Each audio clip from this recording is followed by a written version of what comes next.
Alexei എല്ലാവരെയും ആദ്യം അങ്ങ് വിശ്വസിക്കും. അത് തെറ്റിയെന്ന് എനിക്ക് തോന്നിയ കോൺക്രീറ്റ് കൂട്ടുമ്പം ഇച്ചിരി മണലങ്ങ് കുറയ്ക്കാൻ പറയും. പിന്നെ അവൻ ചാന്തിന്റെ കൂടെ അങ്ങ് തൂണേ കീറും. അലക്സിയുടെ തൂണിന്റെ എണ്ണം കൂട്ടല്ലേ ഉസ്മാൻ. ഓ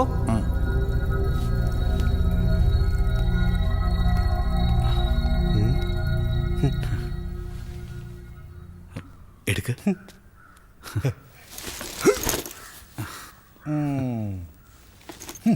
വാ. പിന്നെ ഉസ്മാനെ വിളിച്ചില്ലേ? ആള് ശരിക്കും ഒരു കള്ളനാ. ഇതിനു മുമ്പ് ഇവിടെ താമസിച്ചിരുന്ന ആളെ അറിയുകയില്ലെന്നാ പറഞ്ഞത്. എന്നെ സേഫാക്കാൻ പറഞ്ഞതായിരിക്കും. പണം നഷ്ടപ്പെട്ടു എന്നറിഞ്ഞപ്പോൾ ഞാൻ ആദ്യം വിളിച്ചത് ഉസ്മാനെയാ. ഉസ്മാനാ പറഞ്ഞത് അലക്സിയുടെ ആൾക്കാർ കൊല്ലുമെന്നും ഇങ്ങോട്ട് വരരുതെന്നും. ജീവിതത്തിൽ പണത്തിൻ്റെ ബുദ്ധിമുട്ട് വാപ്പിച്ചിനെ അറിയിച്ചിട്ടേ ഇല്ല. ഇപ്പോഴും വിളിച്ചു പറഞ്ഞാൽ എൻ്റെ ഡ്രീംസ്, കരിയർ എല്ലാം പോയി. ഇങ്ങനെ ഡെസ്പ് ആവാതെ ഞങ്ങളുണ്ട് ഹെൽപ്പിന്. അനാസിനെ ട്രാപ്പ് ചെയ്തവരെ എങ്ങനെ നമുക്ക് കണ്ടുപിടിക്കണം? എല്ലാത്തിനും ഞാനുണ്ട് കൂടെ. അല്ല, ഞങ്ങൾ.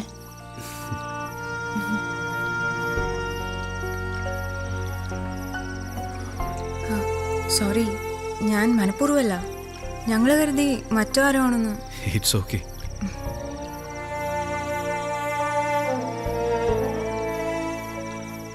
ഈ ഫോണിൽ ഞാനൊരു അഡീഷണൽ സിം ഇട്ടിട്ടുണ്ട്. ഇതിലാർക്കും അനാസിനെ ട്രേസ് ചെയ്യാൻ ഒക്കില്ല. പിന്നെ എടുത്തു വെച്ച ക്യാഷ് കയ്യിൽ കുറച്ചേ ഉള്ളൂ. ഈ ഗോൾഡ് പ്ലഡ്ജ് ചെയ്ത ഏയ് വേണ്ട. ഇതൊക്കെ തരാൻ നമ്മൾ തമ്മിൽ ഒരു സൈഡ് സീറ്റിന് വേണ്ടി അടിയിട്ട ബന്ധമുണ്ടല്ലോ. അന്നത്തെ അനാസിന്റെ മുഖം ഞാൻ മറന്നിട്ടില്ല. എന്നെ വല്ലാതെ ഹോണ്ട് ചെയ്ത സംഭവം. പിന്നെ സ്ക്രിപ്റ്റ് വായിച്ചപ്പോഴും ഇപ്പൊ അനാസിന്റെ കഥ കൂടി കേട്ടപ്പോഴും you are so much close to me. വാങ്ങിച്ചോളൂ.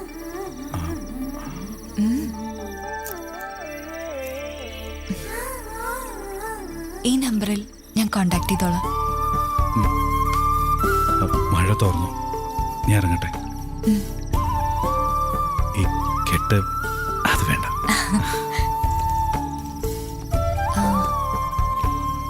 മമ്മിയും ഡാഡിയും സെപ്പറേറ്റഡ് ആയ ഒരു വർഷയെക്കുറിച്ചല്ലേ മൺസൂണിൽ എഴുതിയത്? അതെല്ലാം ഈ വർഷയെക്കുറിച്ച് കൂടിയാ. എന്നെ ഉദ്ദേശിച്ച് എഴുതിയതാണെന്ന് പോലും തോന്നും പല സീനുകളും.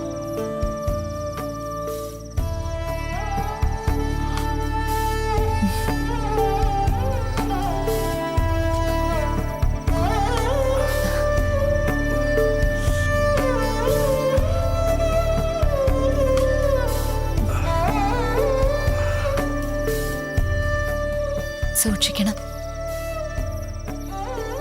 കഴിഞ്ഞ 3 മാസം ഞാൻ അനുഭവിച്ച ഇപ്പൊ ഒന്ന് റിലാക്സ് ആയ പോലെ. ആരൊക്കെയോ കൂടെ ഉണ്ടെന്നൊരു തോന്നൽ. തോന്നലല്ല, വിശ്വസിച്ചോളൂ.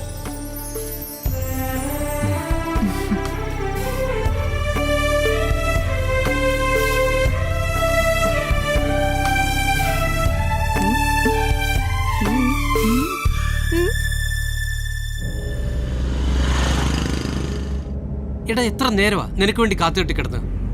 ഓരോ വണ്ടി പാസ് ചെയ്യുമ്പോഴും ടെൻഷനായിരുന്നു. എന്നിട്ട് നീ ഒന്ന് വിളിച്ചു പോലുമില്ല. എന്നിട്ട് സ്ക്രിപ്റ്റ് എടുത്തോ അതുമില്ല. അതവിടെ സേഫാ. അതുകൊണ്ടാണ് ഞാനത് എടുക്കണ്ടെന്ന് വെച്ചത്. അവിടെ താമസിക്കുന്ന കുട്ടി അന്ന് ആ ബസ്സിലുണ്ടായിരുന്ന വർഷ. ഏത്? ഞാൻ പറഞ്ഞിരുന്നില്ല നിന്നോട്. ഓ, അവളായിരുന്നു അവിടെ. അതേന്ന്. എന്നോടും സ്ക്രിപ്റ്റിനോടും അവൾ കാണിച്ച കെയർ മൺസൂൺ നീയും വായിച്ചല്ലേ? മൺസൂണിലെ നായികയും അവളും തമ്മിൽ വല്ലാത്തൊരു റിസംബ്ലൻസ്. അവളത് പറഞ്ഞപ്പോ അന്ന് ബസ്സിൽ, ഇന്നിപ്പോ വീട്ടിൽ. Interesting twist. ഹേയ്, അങ്ങനൊന്നുമില്ല.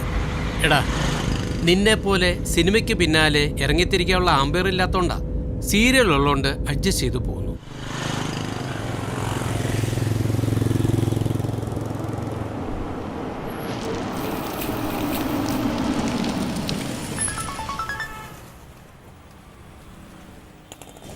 ഇഡിയറ്റ്. ഇവൻ എന്തോ കാണിക്കുന്നേ?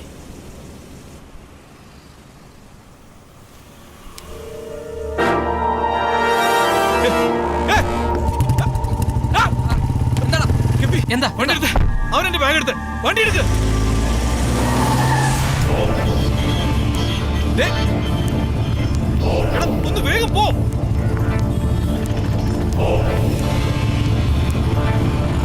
ഇത് അവൻ തന്നെ അവനെടുത്തേ ഒന്ന് വേഗം വേഗം പോ ഒന്ന് വേഗം പോണം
ഹലോ ആ നീ ഇതെവിടെയാ ഏതാ ഈ നമ്പര് ഇവിടെ എത്തിയോ എന്റെ റബ്ബേ നിന്നോട് ഞാൻ പറഞ്ഞിട്ടില്ലേ വരരുതെന്ന് അവന്മാരാരെങ്കിലും കണ്ട ശരി നീ ഇപ്പൊ എവിടെ നിൽക്കുവാ ഇപ്പൊ ഞാൻ കണ്ടല്ലോ ഉസ്മാൻ ഭായിയുടെ ഓട്ടോ അതിൽ ഓടിക്കയറിയത് ആരാ അവനിപ്പോ എവിടെയുണ്ട് അത് ശരി കണ്ടിട്ട് വിളിക്കാൻ എന്താ ഞാനൊരു ഓട്ടം കഴിഞ്ഞ് വരുമ്പോഴത്തേക്ക് ഒരുത്തിന് ഓടി കയറിയതാ അവൻ വഴിക്കിറങ്ങി പോയി അന്ന് എന്റെ കയ്യിൽ നിന്ന് ബാഗ് തട്ടി പറിച്ചില്ലേ അതിലൊരുത്തന അവൻ അവൻ എവിടെ ഇറക്കി വിട്ടത് ബസ് സ്റ്റാൻഡിൽ നീ ഇപ്പൊ എവിടാ നിൽക്കുന്നതെന്ന് പറ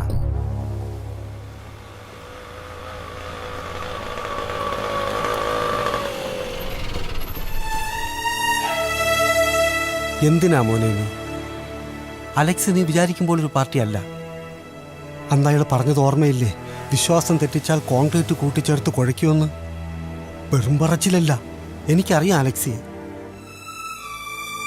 നീ ഒത്തിരി കഷ്ടപ്പെടുന്നുണ്ടെന്ന് എനിക്കറിയാം ബുദ്ധിമോശം കാണിച്ചിട്ടല്ലേ ഞാൻ പറഞ്ഞതാ ബസ്സിലൊക്കെ ഏതായാലും സംഭവിച്ചു ഇനി എങ്ങനെയെങ്കിലും ഇതൊന്ന് ഊരിയാലേ പുറത്തിറങ്ങി നടക്കാനൊക്കും പണവും പടവും നമുക്ക് ഇനിയും വരും പക്ഷേ പടച്ചൊന്തെന്ന് ഉയിര് വല്ലവൻ്റെയും പിച്ചാത്തിപ്പിടിയിൽ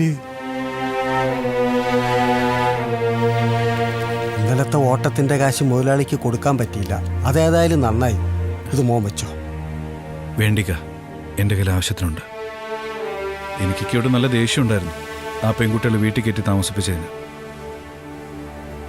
അവരെ കണ്ടപ്പോൾ കാര്യങ്ങളൊക്കെ അറിഞ്ഞപ്പോൾ എല്ലാം മാറി അപ്പോൾ അവിടെ പോയിരുന്നോ നിന്റെ സാധനങ്ങളൊക്കെ എല്ലാം അവിടെ തന്നെ വെച്ചു റോഡിലോ കടത്തിണ്ണയിലോ എവിടാന്ന് പറയാൻ ഒരു മേൽവിലാസമില്ലാതെ ഒളിച്ചു കഴിയുമ്പോൾ ഒന്നും കയ്യിലില്ലാതിരിക്കുന്ന നല്ലത് സൂക്ഷിക്കണം എല്ലാത്തിലും വലുത് ജീവിതം അത് കളഞ്ഞു വിളിക്കരുത് അതാ ഞാൻ വാപ്പയെ കണ്ട ഇടപാടങ്ങ് തീർക്കാൻ വേണ്ട കൊല്ലുന്നേ കൊല്ലട്ടെ അമ്മയും വാപ്പിച്ചറിയിക്കണ്ട അറിഞ്ഞാ അവർ വിഷമിക്കും അവരുടെ കണ്ണ് നനഞ്ഞാ പിന്നെ ഈ അനാസില്ല പാപ്പിയോട് ഞാൻ പലതവണ പറഞ്ഞതാ ഈ ഏച്ചി കെട്ടുപണി നിർത്താൻ അല്ലപ്പച്ച കുഞ്ഞുമോക്ക് അപ്പാപ്പനെ കാണണമെന്ന് പറഞ്ഞ് കരഞ്ഞപ്പോ അവൾ കരയുകയല്ല നിന്റെ അല്ലേ വിത്ത് നുള്ളിക്കരയിപ്പിച്ച് കൊണ്ടുവരികയും വേണ്ട എനിക്കറിയാമടി എന്തിനുള്ള വരവാണെന്ന് കേസിൻ്റെ വിധി ദിവസം അടുക്കുമല്ലയോ കെട്ടിയോൻ്റെ ബുദ്ധിയായിരിക്കും ഞാൻ ജയിച്ചാൽ പെട്ടിയിലടച്ച് ഇതെല്ലാം കൊണ്ടുപോയാലോ സങ്കടം അപ്പച്ച ഇങ്ങനെയൊക്കെ ഇവിടെ ഒന്ന് നോക്കെങ്കിലും ചെയ്യ് അപ്പാപ്പന്റെ ചോരയല്ലയോ മാമോദീസിക്ക് വിളിച്ചിട്ട് പോലും എനിക്ക് കാണണ്ട നിന്റെ പൂങ്കണ്ണീര് നിന്നെ തള്ളിവിട്ട കഴിവേറിയോട് ചെന്ന് പറ അടവേറ്റില്ലെന്ന് പാപ്പി വിളിച്ചോണ്ട് പോടാ.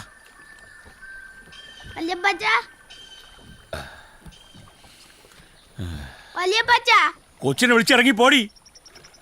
ആനാം വെള്ളത്തിന് പകരം നീയൊക്കെ കൂടെ ആസിഡ് വെള്ളം കുടിപ്പിച്ച് തൊണ്ട കീറി ചത്ത എൻ്റെ മേരിക്കുട്ടി.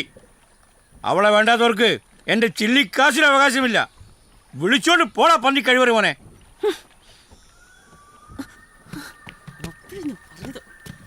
ആവശ്യമില്ലാത്ത മനുഷ്യനെ ബുദ്ധിമുട്ടിക്കാനായിട്ട്.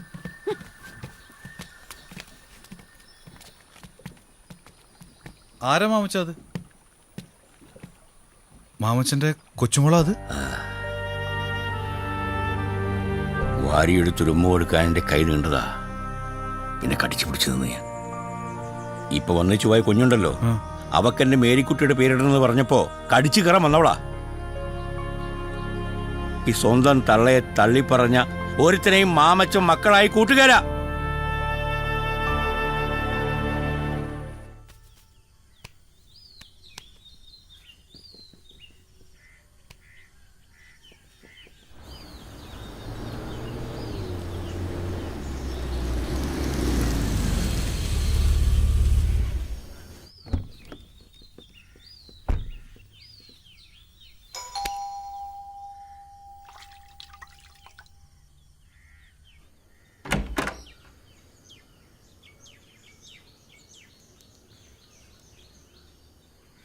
ആരാ? ഇത് മൊത്തം 20 സെന്റാണല്ലേ? നല്ല ഫ്രണ്ടേജ്. അതെ സാറ്.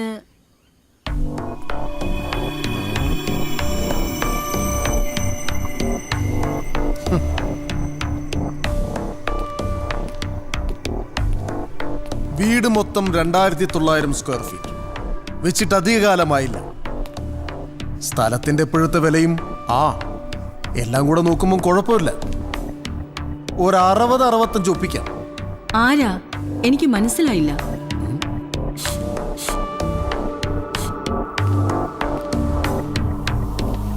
അയ്യോടാ,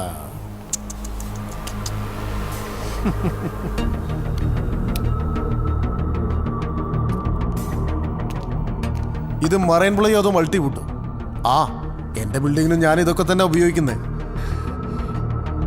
ഹലോ, ആദ്യം നിങ്ങൾ ആരാണെന്ന് പറയണം. ഞങ്ങൾ ഈ വീട് വിൽക്കുന്നില്ല. ഇതേ ഞങ്ങളുടെ മകന് വേണ്ടി വെച്ച വീടാ. അവന്റെ പേര് അനാസ്, വീടിന്റെ പേര് അനാസ് ഡെയിൽ. ഈ ഡെയിൽ എന്ന് വെച്ചാ ഞങ്ങൾ തമ്മിലൊരു ചെറിയ ഡീലുണ്ടേ. സിനിമ പിടിക്കാൻ അഡ്വാൻസ് കൊടുക്കാനാണെന്നും പറഞ്ഞ് മോൻ എന്റെ കയ്യിൽ നിന്ന് ഒരു 50 ലക്ഷം മേടിച്ചായിരുന്നേ. മാസം 2-3 കഴിഞ്ഞേ.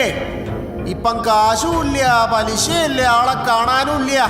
ഞാനൊരു പാവം ബിസിനസ്സുകാരനാണേ.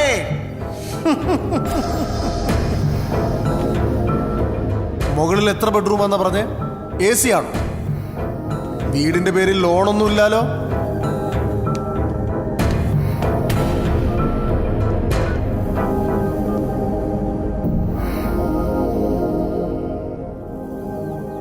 ഹലോ, നീ ശരിക്കും പേടിച്ചു തോന്നുന്നല്ലോ. നമ്മുടെ അനു അവൻ ആരുടെയെങ്കിലും കാശെടുത്ത് കടന്നുകളയെന്ന് നിനക്ക് തോന്നുന്നുണ്ടോ? അയാൾ വെറുതെ നിന്നെ ഒന്ന് വരട്ടാൻ. ചിലപ്പോൾ നീ വല്ലതും എടുത്ത് കൊടുത്താലോ? ഇപ്പോഴത്തെ കാലമല്ലേ, അടവുകളൊക്കെ പറഞ്ഞ് പലരും വരും. അതൊക്കെ കണ്ട് പേടിക്കാൻ നിന്ന എൻ്റെ മിനു അതിനെ സമയം കാണും. അവൻ പണം കടം മേടിച്ചിട്ടുണ്ട്, അതുറപ്പാ. 2-3 മാസമായെന്നാ പറഞ്ഞേ. അവൻ വീട്ടിൽ വന്നിട്ടിപ്പോ അവനെന്തോ ആപത്ത് പറ്റിയിട്ടുണ്ട്. എനിക്ക് അവനൊന്ന് കാണണം. അയാള് പോയപ്പോ തൊട്ട് ഞാനവനെ വിളിക്കുക, ഫോൺ സ്വിച്ച് ഓഫാ. എങ്ങനെയെങ്കിലും അവന് നമ്മൾ വിചാരിക്കുന്ന പോലെ അല്ല.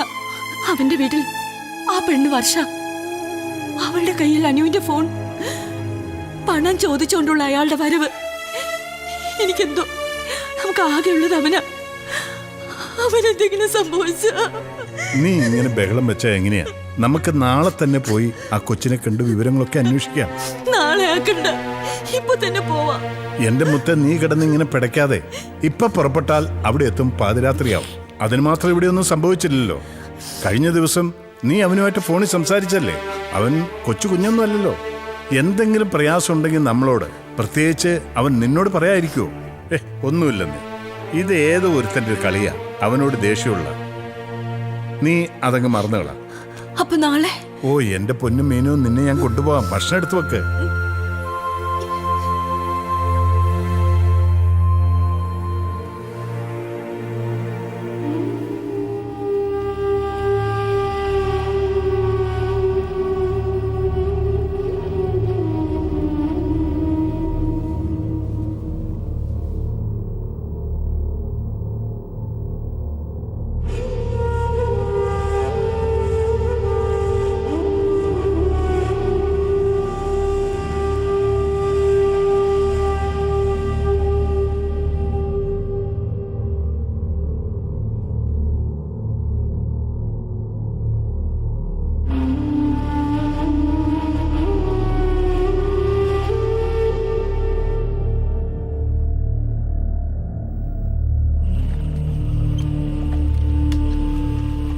നിന്റെ സിനിമയുടെ കഥയൊന്ന് വായിക്കണമെന്ന് വിചാരിച്ചതാ. അതിന് നീ അത് കൊണ്ടുവന്നില്ലല്ലോ. സോറി അച്ഛാ, ഞാൻ ഒട്ടും പ്രതീക്ഷിക്കാത്തൊരു ഡെവലപ്മെൻ്റ് ആയിരുന്നു അവിടെ.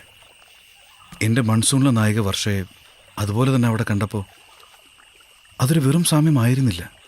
ഞാൻ എഴുതുമ്പോൾ ഓരോ വാക്കിലും അവളുണ്ടായിരുന്നു. അതേ വർഷയെ നേരിൽ കണ്ടപ്പോൾ ഞാൻ എക്സൈറ്റഡ് ആയിപ്പോയി. ആ തിരക്കഥ നെഞ്ചോട് ചേർക്കുന്നത് എന്നെക്കാളും ഇപ്പോൾ അവളാ. അടർത്തിയെടുത്ത ചോരക്കിനിയും. ബസ്സിൽ നിന്ന് എൻ്റെ ജീവിതം കുറേ പേര് തട്ടിയെടുത്തപ്പോൾ അതേ ബസ്സിൽ തൊട്ടടുത്തിരുന്ന പെൺകുട്ടി മറ്റൊരു ജീവിതം കൈനീട്ടി തരും പോലെ. ഇനി നിന്റെ കഥ കേൾക്കണമെന്നില്ല.